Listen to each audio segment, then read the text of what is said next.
Good heavens! My family lived through World War II. I'm pretty sure I can handle anything that comes my way. I don't mind dying. Just don't want to be there when it happens. Good Lord. Went to these wonderful workshops and I still haven't filled out those forms. I don't even know where I put them. But I know I haven't filled them out. I don't know how I can get my kids to come to this workshop. Every time I talk to my kids about this, they brush me off. My kids already know everything they need to know. I think. I'm sure we've had this discussion before. I just can't remember when or what I said or where I put the papers. I think somebody took notes, but I don't know where they are. Oh, my kids are so busy. They don't have time for this. I just don't want to be a burden. I don't want to keep them from having their own lives and having to worry about me. What do I want at the end of my life? Why do I have to think about it now? Can't we talk about something more pleasant? I never want to go to those funerals. Ugh, they're so depressing. Why are we even talking about death? I'm only 98. I've heard that death is contagious. God, this is so depressing. Can't we talk about something else? I show you the pictures of my grandchildren. I want a funeral where everybody's singing and dancing and drinking. That's what I want. I want a big party. Actually, I want to have my party while I'm still here, before I go. I'm so afraid of being in pain. What's going to happen after this? Where am I going? Do I go anywhere? I'm not sure what I believe anymore. If I talk about it, it's going to happen. Oh, yes. Better knock on wood right away. Please don't tell my kids. I don't want them to worry about me. So, when I think about dying, I think about all the things I regret in my life, and I don't want to think about those things. I don't want to talk about dying until I've actually checked it off my bucket list first. A chaplain brought the priest to my room yesterday morning. Do you think they know something I don't know? Am I going to be aware of everything that's going on, but I can't talk or tell them what I like and don't like? And what happens when I can't talk anymore, but I can still hear? I just want to keep living and living. As long as I got my brain, as long as I can think, I want to stay alive. I wonder, what's for lunch today? Hello, folks. I am Carol Bortman, and I'm a resident at Brooksby Village. And I and many members of the community developed a program for the benefit of all the residents at Brooksby. The program is called Don't Be Scared, Be Prepared. Now let me tell you a story of how this all started out. Last June, a bunch of residents were sitting around together, as we just normally do on a weekly basis, and we really started talking to each other. And we started asking each other all sorts of intimate questions, and we all realized that here we were at Brooksby, and we were all in the same chapter of life. We were just on different pages. And the more we challenged each other with different questions, the more we began to realize that we had more questions than answers. So what we decided to do was to meet quite frequently and keep talking and see what would develop with our questions that we and many of our senior citizens clearly had. So over a period of time, we came up with an idea that our questions seemed to go around 4 different topics. Topics which included legal and ethical concerns, topics which included medical concerns, and right to die with dignity, and moving on and moving out. And what we decided to do was to really create a curriculum, like a college curriculum, with sessions. And we decided that we would have, from those 4 ideas, we created 12 individual sessions that would be presented to the residents on a monthly basis. We felt that a monthly basis was a good idea because it gave the residents a chance to be in the audience. These lectures, discussions were also being filmed live, so the residents had a chance to go back and view them on our television station, and they also had a chance over the month to begin digesting some of the material that was presented in the sessions. But as we were developing this program, we were really pretty excited, and then decided that something else was missing. And we really thought that we wanted to include more of Brooksby in it. So we went and we talked to the people in the Pastoral Services Office and asked them if they had any interest in either developing the program with us or being part of it or whatever, and they jumped at the chance and thought it was just a wonderful idea and a wonderful way for the pastoral services and the residents to develop something together. And then we thought even further, and we thought of the Resident Services Department. So we contacted the Resident Services Department, and the department was also very interested in the program, and we had one of the social workers from the Resident Services on our committee. So now we had an upright, really wonderful committee. We called ourselves the Focus Group, which primarily consisted of residents, members of the pastoral services, and members from the resident services. So this resident-initiated project really began to take a life of its own. And we didn't know what was really going to happen. But when we started, and all of our programs have been overwhelmingly successful. I guess you have to think back to when there is a need, people will respond.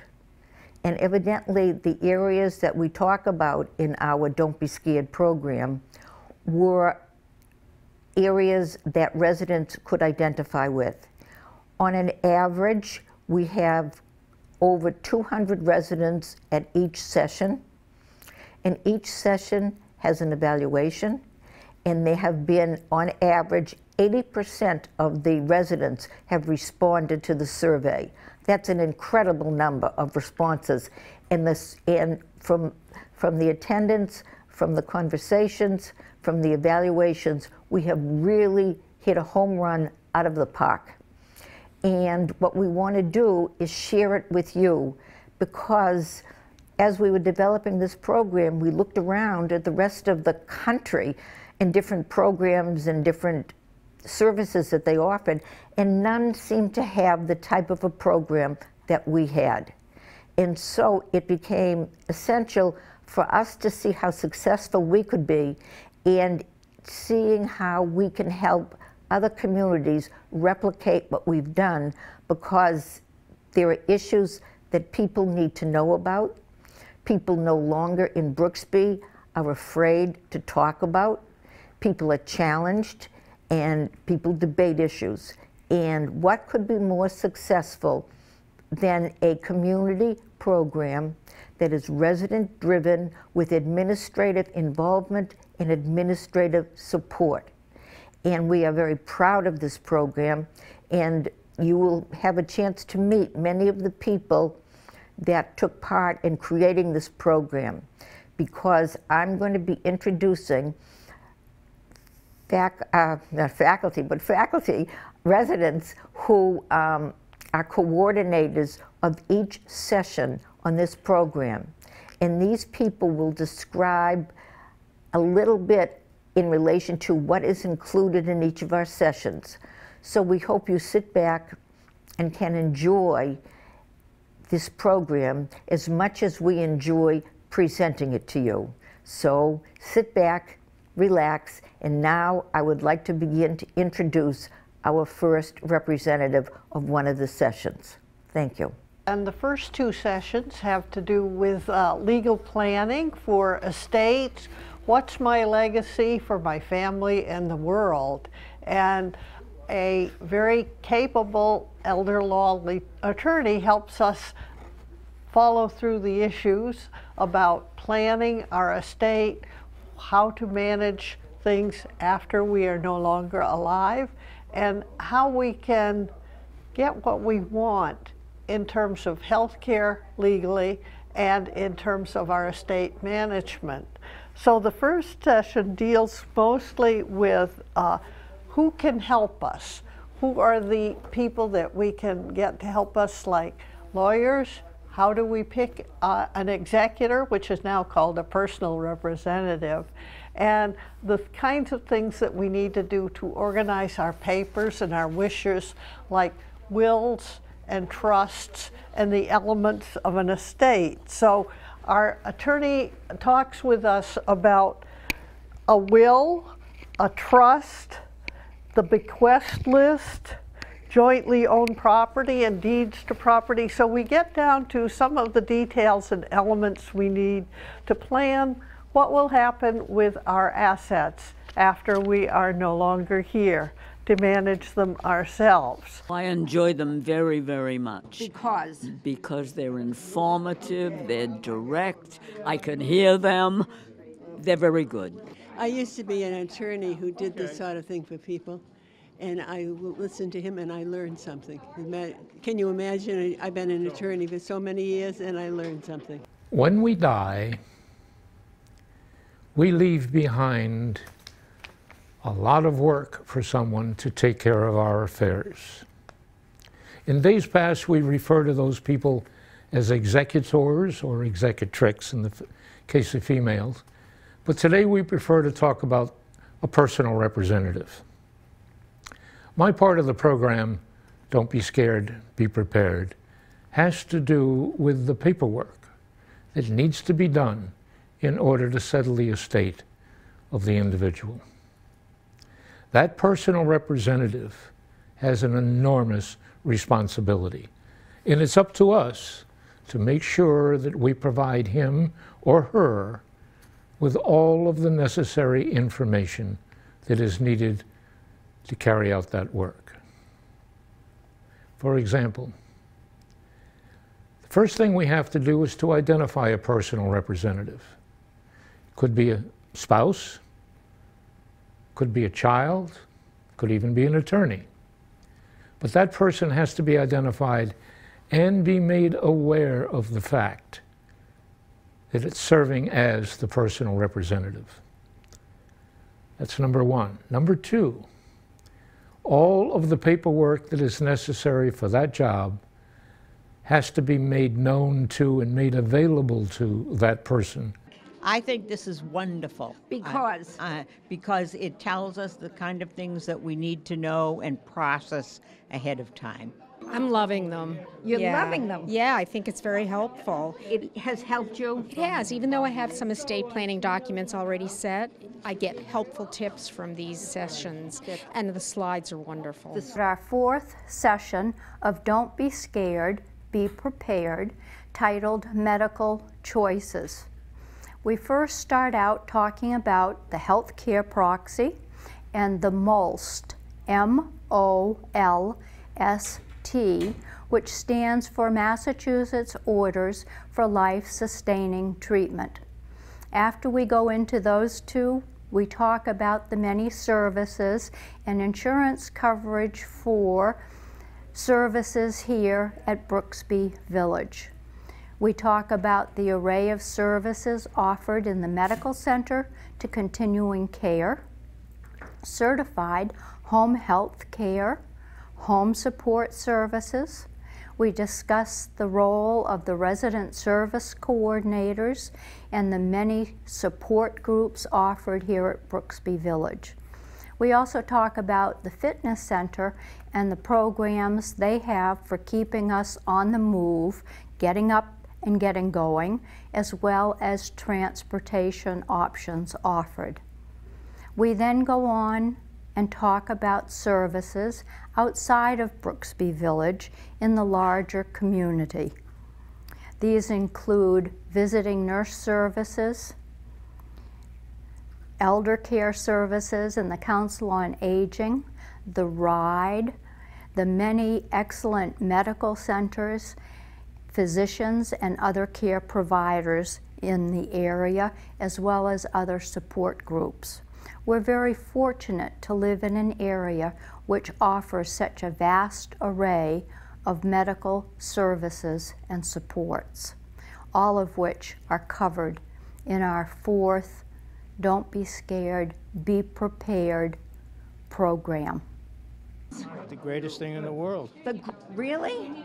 As far as, you know, you live alone and you got a lot of things to take care of, and they focus you. Love them.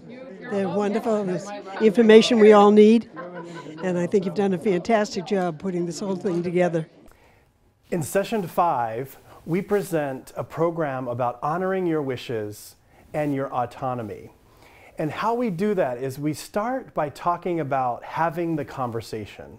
So once you have sort of your documents in order and your thoughts in order about end-of-life preparation, one thing that sort of gets hung up for some people is how do you express those wishes? It's one thing to have everything written down, say a healthcare proxy or a living will, but how do you then express those wishes so that, say, a healthcare proxy can actually make decisions on your behalf? Because that's their one job, is to enact your decisions, what you would want. So in session 5, we talk a lot about having the conversation, and we give you some practical tips to help you know when might be a good time to have the conversation about your wishes and your plans and your dreams and your hopes, when might be a good time, how you might do it, and we try to address some of the situations that we've heard over the years of people being nervous or having anxiety about doing this. We also, in session 5, talk about how to keep your autonomy intact. And one of the ways is by sharing your wishes with the people that are important and the important decision makers in your life.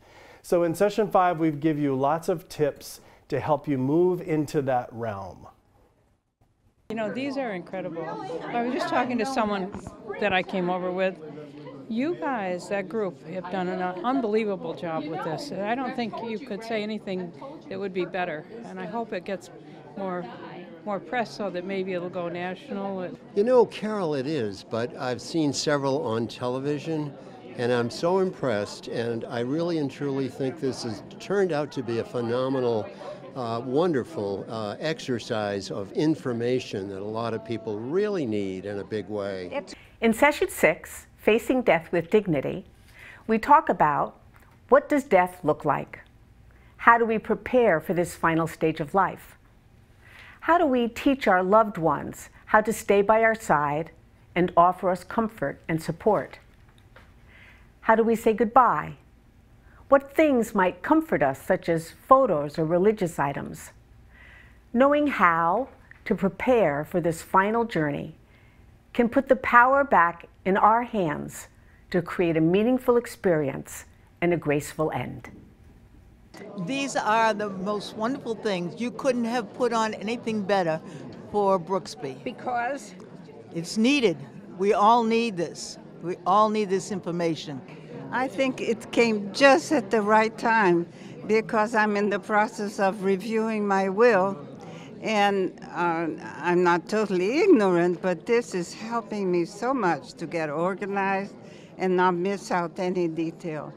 Session number 7 with our elder care attorney deals with the basic legal documents relating to our health care wishes and helps us set things up so that they are legally going to take effect and so that our wishes get carried out. We've already spent some time in previous sessions about the 5 wishes and some other things that are more what we want personally, but this is the legal part. So it deals with the healthcare proxy, the authorization for the healthcare proxy to look at documents dealing with healthcare, and a durable power of attorney. Other healthcare issues that are covered in this session include the possibility of organ body donations, if that is what a person wishes, and also some pending Massachusetts legislation related to end-of-life healthcare options. In addition, this Session 7 gives a preview of some of the things that happen in settling the estate after we are no longer alive, implementing the management plan that we've put into effect, what the personal representative, also called an executor, what his or her job is, things about taxes and things about trust. So this is part of being prepared, organizing our affairs so that our wishes, both financial and healthcare wise, get carried out. Very good so far. Yeah, what has been helpful to you? During the whole session? Oh, I think reminding me to do things that I should have done and haven't done. Yes, it's a sobering event, so we don't want to have to do it, but it's good to know as much as we can and to express our feelings and to acknowledge them ourselves, but to express them to family. I am the coordinator for the session Medical Treatment at the End of Life. This presentation is an overview of palliative care and hospice care as two key components of end-of-life medical treatment. Both palliative care and hospice care provide comfort, but palliative care can begin at diagnosis and at the same time as treatment. Hospice care begins after treatment of the disease is stopped and when it is clear that the person is no longer going to survive the illness. We also delve deeper and talk about issues such as, if I choose hospice care, does that mean that I am giving up on life? What is the process for obtaining hospice care or palliative care here at Brooksby Village? How do I find out if I am eligible for palliative care or hospice care? Who pays for these two services? Will my insurance cover them? Do I get to keep my own doctor? Can I get off hospice if I am on it? Can I receive hospice care in my own apartment? What is a hospice house? How are my family and friends involved in my care? Thank you. My husband has died, and I look through here and see things that I did and things that I didn't do. Hi. This session, Transitioning to Continuing Care, is a panel discussion presented by the Continuing Care Administration. It describes what it's like to become a patient in continuing care units. Focus is on how one prepares for such a move, what kind of support one will receive.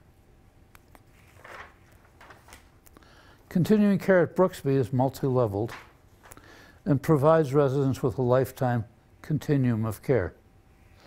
Residents are in independent living for as long as possible.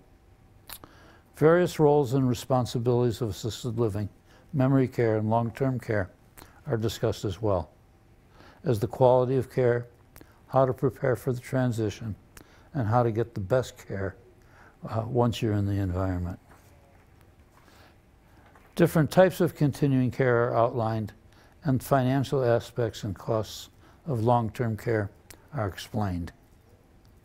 They're great, Carol. I think it's a great idea that you folks came up with to have these sessions. I went through my husband passing away, and I understand a lot of, the issues. And I found Bob Vinton's talk especially helpful because, when my husband passed away, I was familiar with everything. Some people aren't, but I was familiar with everything. So it was simple, But now it's, when I have to pass things on to my daughter, it's a very different situation. Absolutely. So, In session 10, we discuss how do you discover your new normal after you've experienced a death.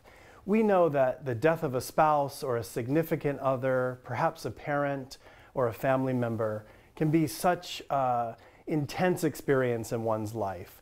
And there's a process of grieving, of getting through that grief, of working hard to process that loss. So in session 10, we talk a lot about how do you discover that new self after a loss has happened in your life.